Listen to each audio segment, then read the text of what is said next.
Today, the front line in the war on cash.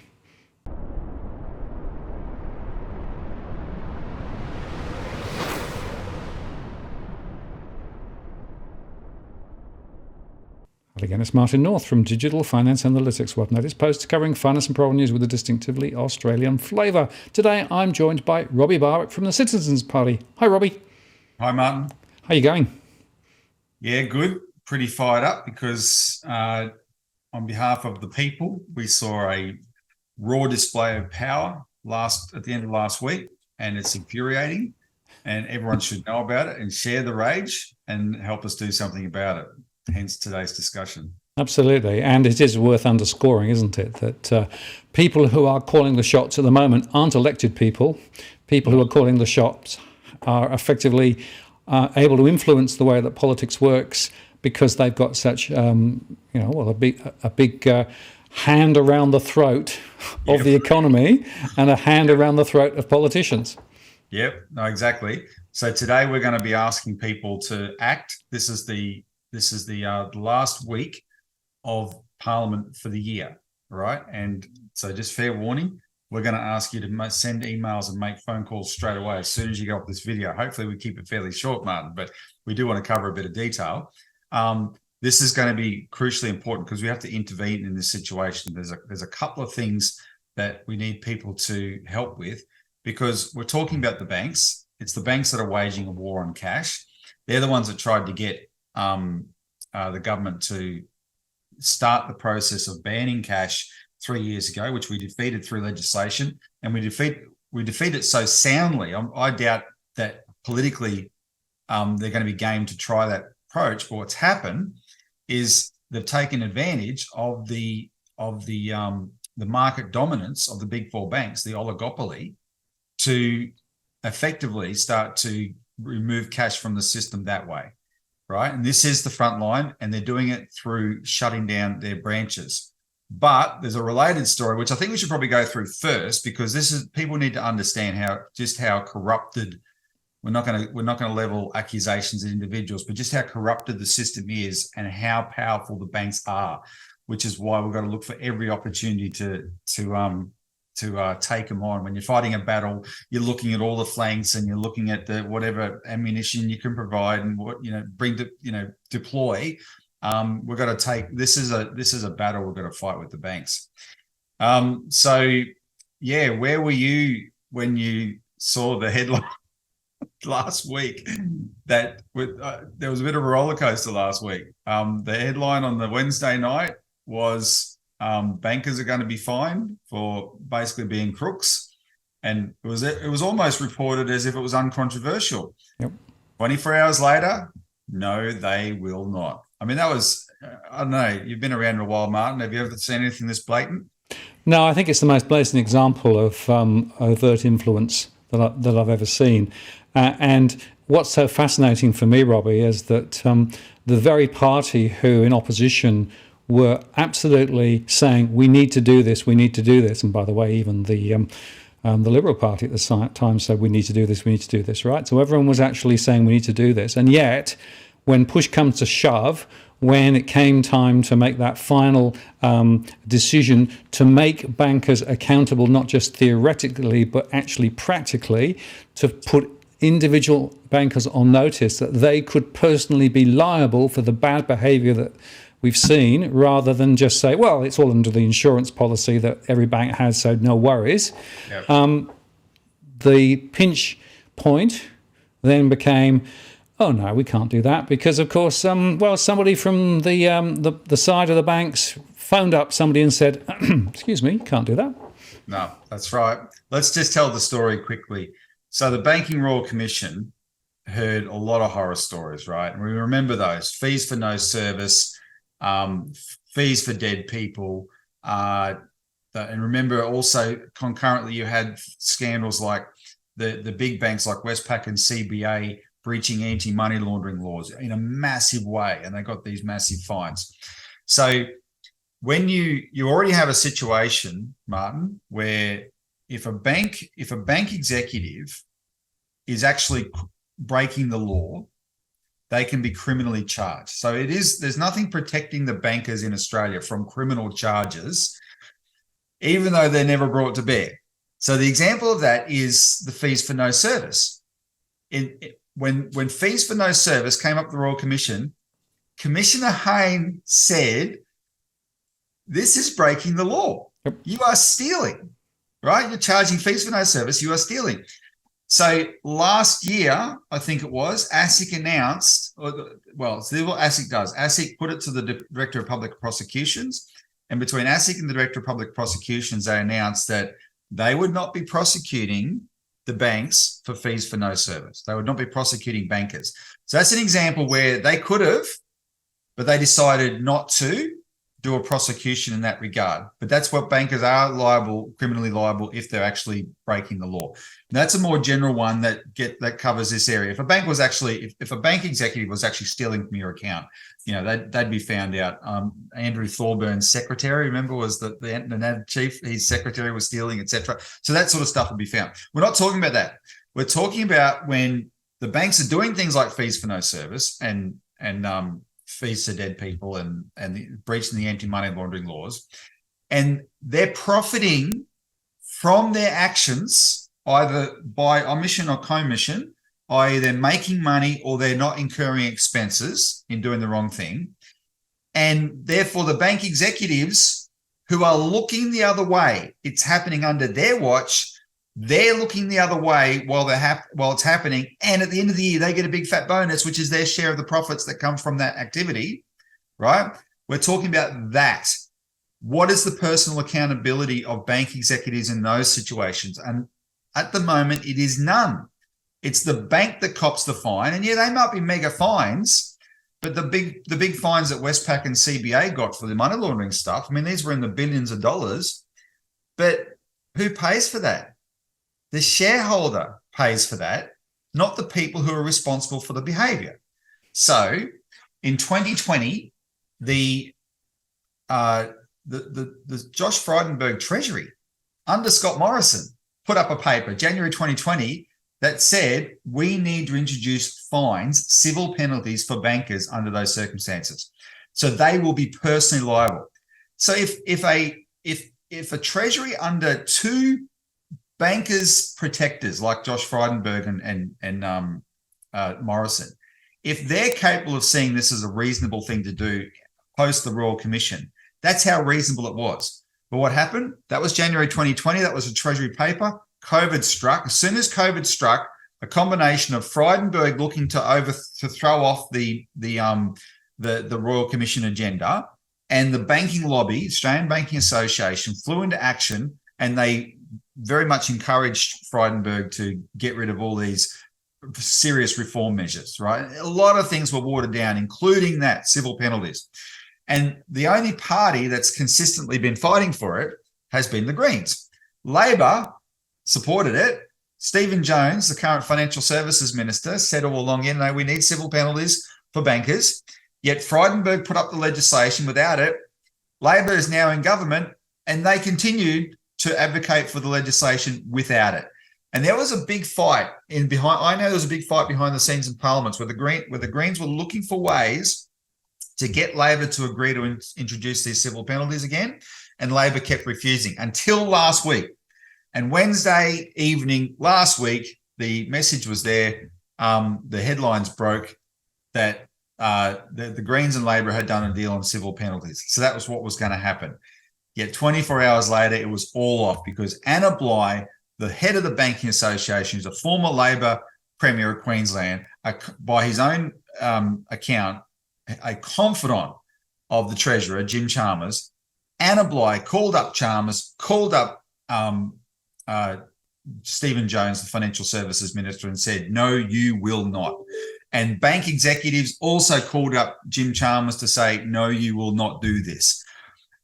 I'm a bit suspicious about the role of the customer-owned banking association here. Now, this is not to cast any aspersions on them, but they also called to say this was not fair. The problem is, Martin, you would have seen these excuses that everyone was using, that if they have these fines for bank executives, the banks won't be able to attract the talent they need to recruit to these positions. And I'm thinking, I mean, what do you say to that? You know, you want people who will lie to make more money. Well, that's right. What other interpretation is there? Yes. Right? We're here to make money. We want the amoral/immoral crooks working for us, right? That's the business. Don't impose any accountability on us. Now, I do not believe the Customer-Owned Banking Association is coming from that direction. I just don't believe they are. But for whatever reason, they were cited prominently as also lobbying against this. Yep. So guess what? There was a compromise position put forward. Carve out those little banks, the customer-owned banks, carve them out, the credit union. They're all tiny. They're not the one, none of them went to the Royal Commission. No. They're not the ones that are breaking the law in this place at all. Just carve them out and keep the fines for the big guys, right? But no, Labor isn't saying they're dropping them. What Labor is saying is typical political doublespeak. Oh, no, sorry, we should have consulted more on this. I mean, they first put this forward in 2020. The Treasury did, right? It's the end of 2022. They've consulted plenty. This is 3 years later. They've consulted plenty. So what Labor is going to do is bide time to be able to, unless they grow a spine, to be able to quietly throw this overboard. This should infuriate every Australian, because you already have a situation where there's four companies in this country that can't go broke. National Australia Bank, CBA, Westpac and ANZ, they're not allowed to go broke. They get free money from the taxpayer and the RBA, right? And we've talked about that in recent shows. Massive amount, and you calculated what, it's $6 billion to their bottom line per annum, right? Per year, free money being lent to them at very low interest rate, and then they park it back with the RBA and get a much higher interest rate. Free money. It's a massive public subsidy. And if they got into worse position, they wouldn't be allowed to go broke. They'd be bailed out in a heartbeat, right? Four special companies. They're above the law. What this action shows is they're above the law, and they get to dictate the laws. That's what you're dealing with in this country. Absolutely. Right? It's worth saying, Robbie, that the collateral damage is also broader, because there were other pieces of legislation wrapped into this bill, which were also quite important. Things like something to do with, the world of payday and those things, and even some of the compensation schemes for some of the investors who lost money. So this is a hugely damaging decision that was taken by Labor. Well, the reason they had to have a deal with the Greens is because these bills have been talked about since the Royal Commission, effectively. Right. So this is 4 years now. And it's, Frydenberg tried to play games with this, etc., use the cover of COVID, like I said. So they don't need to go to all sorts of debates. They've been looked at through committees and all that sort of stuff. I mean, the compensation scheme one we know is not good enough, but nevertheless, that can be improved later if, there is compensation in there for some people. But it's got to be passed. So this last sitting, the government wants to get all this done, get all this through. And so they did a deal with the Greens that if the Greens agreed to support, I think there's something like 12 separate bills or something. Yep. If the Greens had have agreed to support a no debate vote at 2 p.m. on the Friday last week, then Labor would agree. Well, that's what Labor wanted the Greens to agree to. And Greens said, okay, yeah, we'll agree to that, because the Greens have, they do a lot of due diligence in this area. You can't fault the Greens on the work they do in this area, whatever views you might have on their green, the partisan side of the Greens. On this area, I think they're great. So they did, they agreed to that, but they said they only have one condition: insert civil penalties for bank executives. And, leave your comments below, viewers. But I challenge you to prove to me that's the wrong thing to ask for, right? Seriously, you'll never get agreement on me if you're going to defend bank executives in this way, and I doubt if many will or any will. So what's the was keen to get these bills through, and they said, okay, we'll agree to that.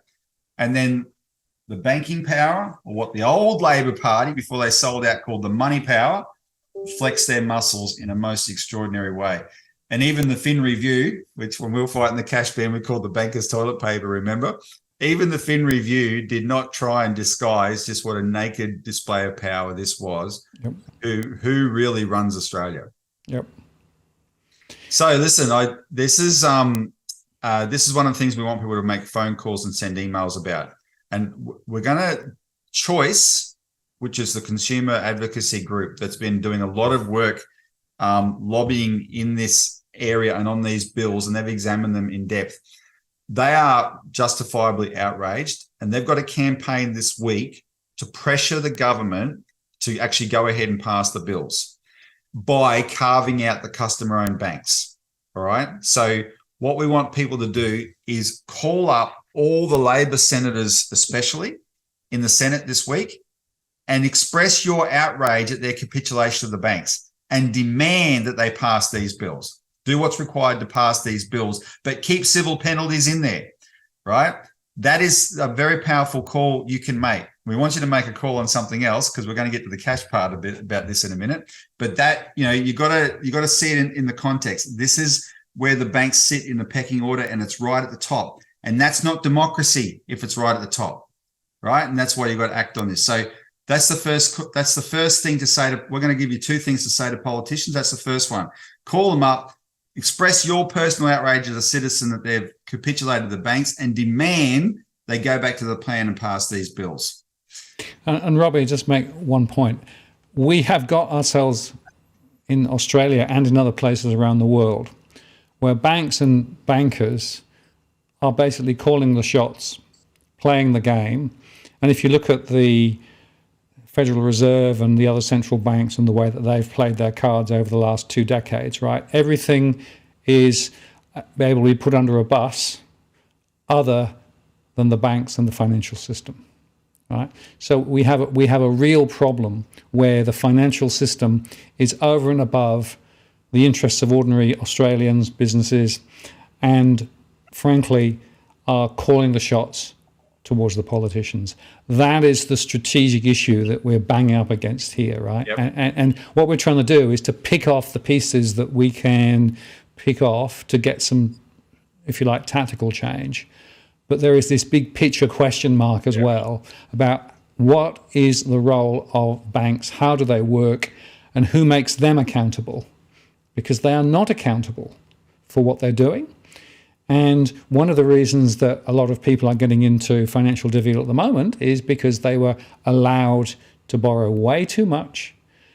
The rules and support that should have been in place, as Hayne highlighted, were not there, and nothing changed. So this is a very, very sticky strategic issue, as well as a couple of very important tactical leverage points that we're talking about now. It's the legacy of neoliberalism is that created a financial system that exists for itself, right? It's called financialization, and it's kept its power, but that power it's even got more power, frankly. And that power is disconnected from any public good it does, because it does very, very little in the way of performing a public good. It's good you can access your bank account sometimes, but even that they're taking away. And that's why we're going to talk about the next one, because it's the same thing. This financial system, this banking system that serves itself, is doing something absolutely appalling to Australians, which is waging a war on cash. And by cash, we mean our ability to transact in a sovereign way in our own economy, right? They want us all completely trapped inside their system. And to do that, they've got to get rid of cash. And to get rid of cash, they're getting rid of banking services, face-to-face banking services. So the front line, Martin, of the war on cash is the closure of bank branches that's happening right across Australia. And what you and I were talking before about what I saw yesterday when I went to, a major store in a major shopping centre in the second biggest city in Australia, not on the fringe, it's in the second biggest city. And this store said, please don't pay in cash, please use card. And because I said please, I thought, well, it doesn't sound like a policy, no handwritten signs. So it doesn't sound like a policy, because I always object to the policy if it's cash only. So I said, what's this about? And what was it about? The FPOS had gone down the day before, everyone had to pay in cash, and they literally ran out of change because small denomination notes, there's never been more cash in the system, as the RBA points out, but the majority of that is in 50s and 100s. Small denomination notes are getting harder and harder to find because the services that because you can't get them from the ATM, right? They can only come from bank branches, and there's fewer branches, fewer trading hours, and the service that they're supposed to provide to small business is being gutted by these banks. And in regional Australia, it is at absolute crisis levels, right? So the second thing we need people to do is, when you call your Labor senators this week, get off the phone and call them. But remember, the first thing is that express your outrage at their capitulation of the banks. Tell them they must pass those financial reform bills this week with civil penalties. And the second thing is, tell them you expect them to support the call for a Senate inquiry into regional bank closures, because it's a crisis. And not just regional, the inquiry that we're trying to set up is into regional bank closures and a postal bank alternative. Because there's, I've described this in lots of different ways. You and I have covered it on the show. In fact, I was thinking before we started, Martin, it's just a little bit over 2 years since I came on your show, sitting in this seat, and broke to you the story of Christine Holgate and Australia Post. Yep. And that whole scandal revealed how Christine Holgate had saved regional banking services by getting the banks to pay more for the bank at post service, $20 million a year. That is all at risk now. And in fact, the pressure inside Australia Post to shut post offices is enormous. And so you've got a perfect storm meeting, because you've got the banks who with the former government, rigged this recent thing called the Regional Banking Task Force. They set up a task force supposedly to address this issue of regional bank closures, but instead of looking at it in an honest way, they just used it to legitimize the regional bank closures, because 8 of 11 members of the task force represented banks. And it was them essentially inquiring into their own activities and being allowed to write the government report on it, right? And when you look at what they predicated that on, they said, we're going to keep closing branches, just get used to it. This is about how you adjust. The main way that they put up that the adjustment would happen is through palming people off onto bank at post. But the same banks have slashed what they're prepared to pay for bank at post. Christine Holgate made them pay $20 million. Last week, Pauline Hanson got up in Parliament to ask the government about the rumours that the banks have only paid $10 million or less for a service that they are themselves planning to spend a lot more, like utilise a lot more, dump a lot more customers on. And these are the banks that are getting $6 billion free money from us a year. I mean, the sheer gall of these bastards, their own plans is, we're going to dump our customers on you. NAB said that in its submission to the Regional Banking Task Force. We are going to dump up to 90% of our customer transactions onto bank at post. The same bastard bank wouldn't pay $20 million to renew the deal, even though the $10 million they save, that's about the cost of 3 branches maybe, right? And they're closing hundreds of them. I mean, talk about rigging everything in your favour. Reminded me of when the Royal Commission was on, and people were talking, every time some scandal would come up, the bank would say, yeah, that was a mistake. That was a mistake. That was a system mistake. Bad apple. Sorry? A bad apple. But and someone said, how come all the mistakes are always in the bank's favour? Yes. Right? Yeah. No poor bank victim ended up getting Australia $10 million in their account that they could take to Bali. It's always in the bank's favour. So anyway, these people are rigging the whole system, but this time they're exploiting the taxpayers. Well, guess what? There's consequences of underpaying Australia Post, because the pressure on Australia Post is how they maintain their post office network. Imagine if post offices started shutting down as well. Yep. And this is what Christine Holgate's nightmare was, right?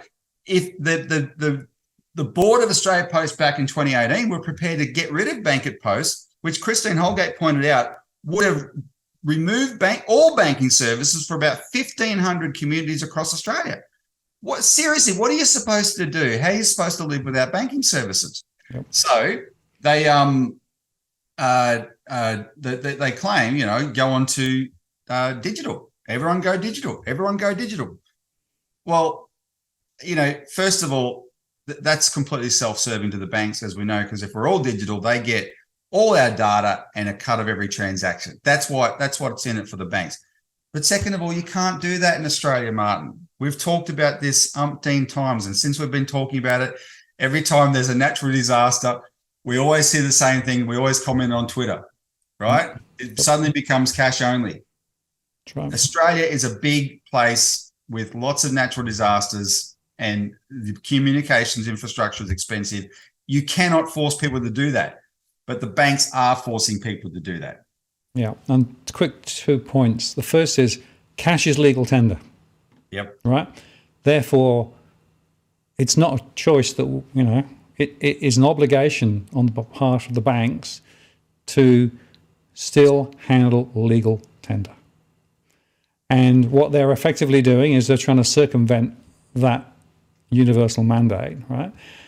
And it's just worth reflecting on the bank's special positions you said earlier on, but there was always an understanding that there was a contract with the Australian people and Australian society, right? Yeah, they might be big, they might be strong, they might be supported by government, but they're there to provide, a very critical range of services. That's gone by the board now because it's just a pure economic rationalism based on a very particular way of accounting for both the costs and the revenues of the banking system, such that all the profit goes to the centre and all the costs sit out in the branch network, right? Which means why branches are, quote, unprofitable. It doesn't have to be, but that's an accounting trick that's being used.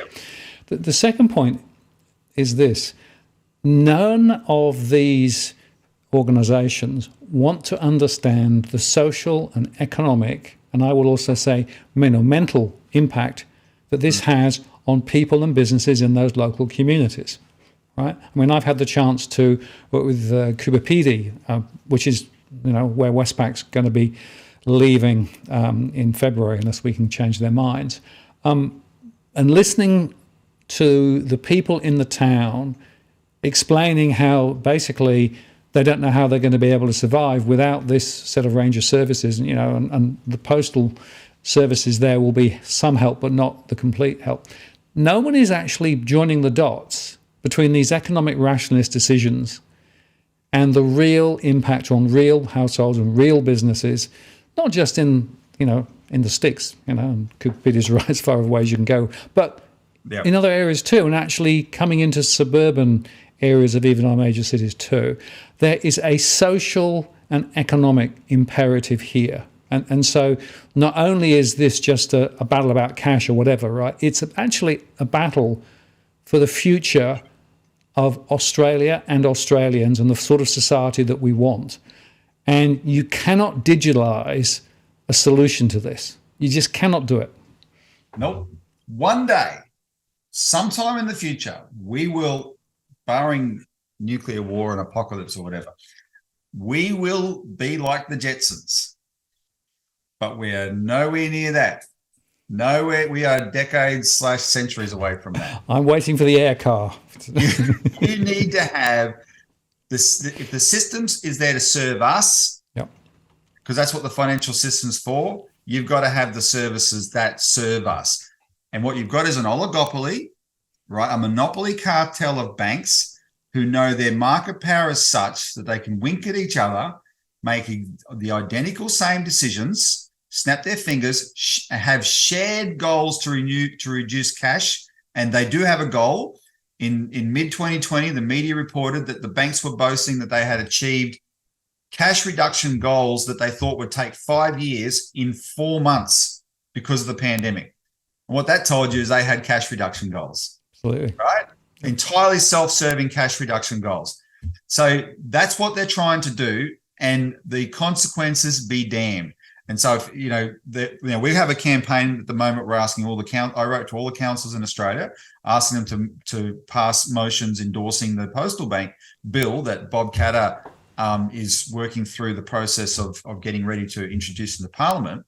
And we're getting, I think last week we got up to number 12. We've now got 12 councils to do it since I've sent out the letter.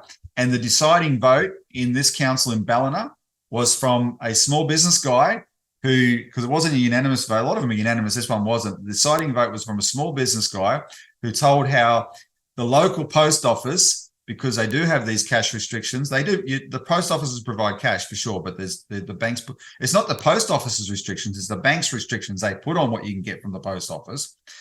The local post office doesn't have the cash to meet his needs. He's got to go to the next town, right? And that's why he voted for it. Now, in the cities, something similar happens, and it's a little bit counterintuitive. Yeah, you don't have to drive as far to the next post office, but you often have to drive. It takes almost as long because you've got to battle through city traffic to get to the next suburb, right? And you're a busy small business person. All you want is to go and to go to the bank that's always been there to use cash.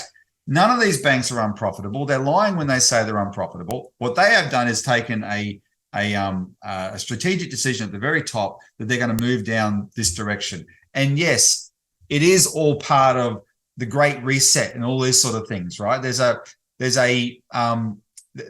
digital utopianism that blinds these people are just addicted to.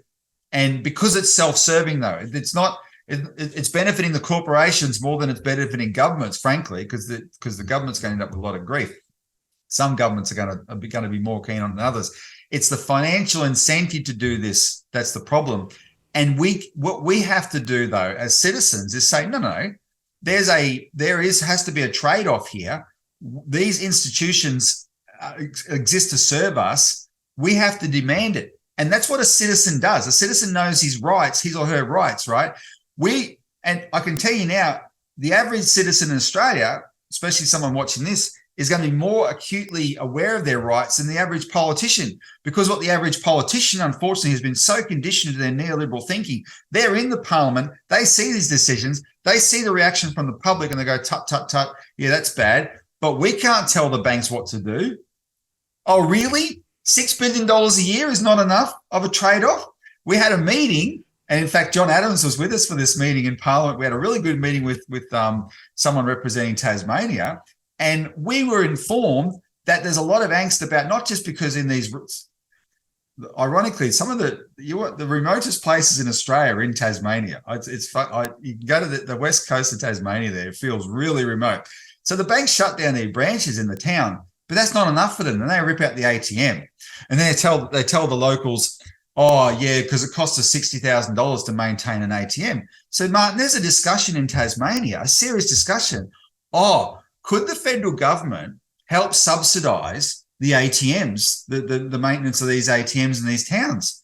And John intervened in the discussion and said, you can't subsidize, you're already subsidising them $6 billion a year, right? You make them. You say, no, you're not going to do that. There must be a community service obligation here. Or the alternative is, let's make them compete with a public option. And that's why this proposal for a Senate inquiry will be the inquiry into the regional banking crisis that the banks didn't allow to happen 6 months ago with the task force, be a proper inquiry, but have a sting in the tail, that it also look at the case for a government postal bank. And of course, I should say, Martin, this is the inquiry that you requested with Webster. We already covered this, right? Yep. So that Martin put in the official request for this inquiry, but have the sting in the tail that sends a real message to the banks. Hey, fellas, this is serious. This inquiry is going to look at all options here, right? Because you guys have had the run of the financial system ever since we privatized the Commonwealth Bank. You've been in charge of all aspects of the financial system, not the government, not the public. There's been no democratic accountability. And look what you've done with it, right? So we're not going to let you force us down your digital agenda, your digital utopian agenda into a digital banker's dictatorship. We're going to look at having a public bank that exists to serve the public first and foremost. So that's what we need people to call up and demand, Martin. A demand label, call up and say, I'm calling you, I'm a constituent, I'm calling to protest your capitulation of the banks this week. I demand you go back and pass those laws. And I also demand you support the calls for an inquiry into regional bank crisis and the postal bank alternative. If everyone makes a call to every Labor senator in their state, and anyone else you want to make a call to, don't stop there if you don't want to, but hit the phone to make those calls now. right? Please, and then we'll put the details below. You can also send emails as well to backup, or send emails if you prefer. But we can put what I just said in a little bit of wording at the bottom as well, just to sort of help you out. If you say something like that and they get a lot of calls, they will get the picture. And by the end of this week, we could have this inquiry up, which includes the sting in the tail. And just that alone will be making Anna Bligh and her pals at the Banking Association have steam come out of their ears, because that's what you want them having, is steam come out of their ears, frankly. It means they're not getting all their own way. You, the Australian people, have the power to help shape that by making these calls. And let me just add one other thought to the discussion. There are central bank digital pilots, central bank digital currency pilots running in Australia and in the US and elsewhere. And unfortunately, this is another example of where the digital agenda is being dictated top down, right? And if you think about the digitalization of financial services more generally, the central bank digital currency is part of that same plan, as it were. And what that basically means is that the only antidote to central bank digital currencies is access and availability of cash. Because once they've taken cash out of the system, then all payments are just electronic messages. Those electronic messages can then be, as they are now, going through the RBA-controlled central switch. That's the next generation payment system that was implemented a few years ago. So the infrastructure is already in place. So they can then put the central bank digital currency element over the top. And then not only do they have complete control of all transactions and all knowing in terms of all the information that's attached to those transactions, but effectively they can implement a whole additional tranche of monetary tools, as the Federal Reserve said in the recent paper. This will give us additional monetary policy tools that we can then, do more of what the damage they've done over the last two decades. So my point is, don't see this cash ban thing or the power of the banks thing as just an isolated thing. This is part of a bigger story, right? So if you are opposed to the idea of a central bank digital currency dictated top down through the World Economic Forum, et cetera, if you are opposed to the removal of access to cash, and if you are opposed to the banks just dictating, this is how you can make a mark, by picking up the phone this week and making those points. And that will really help to make sure that our politicians understand that we are not going to just roll over and let this happen. Well, that's right. The fight is what makes the mark. So we don't know the outcome of this week, but your involvement in the fight is what makes the mark. Because you, the viewer, me, Martin, we don't get to call up Jim Chalmers, but Anna Bligh and the CEOs of the big four banks do, right? And so you've got the masses of people out in Australia don't want this, don't want where this is going, but they have that direct access. The only way to balance that is to organise ourselves and fight. Yep. And so the politicians have to weigh up the influence they're having from the banks and all the donations they get, etc. But they have to weigh up the fact that, hang on, Anna Bligh is 1 vote, the CEOs of the big four banks are 4 votes. That's 5 votes. But if I want to get re-elected, there's 15 million votes I need out in Australia land, yep. Right? And that's but they're going to ignore that if you're not focused on this banking issue. This banking, the financial system begins and ends with the banking system. Yep. There's a reason our party is a Johnny One Note on this, and I think you agree with this, Martin. This is like you've got to get this framework right, and at the moment it's totally rigged in their favour, and only a democratic fight is going to change that. So even when you have, just to back up what you're saying on central bank digital currency, I mean, I'm conscious technology will evolve. We will be like the Jetsons one day, and we won't have any concerns about that, unless we don't nip. We're not talking about stopping the evolution of technology now. We're talking about changing the mindset of politicians so they're accountable to the people first and foremost. So that if there is a central bank digital currency, and I've been doing a little bit of work in this. There's wholesale ones and retail ones, right? Yep. Wholesale, that's between the central banks and the banks. That's fine. They can do whatever they like with that.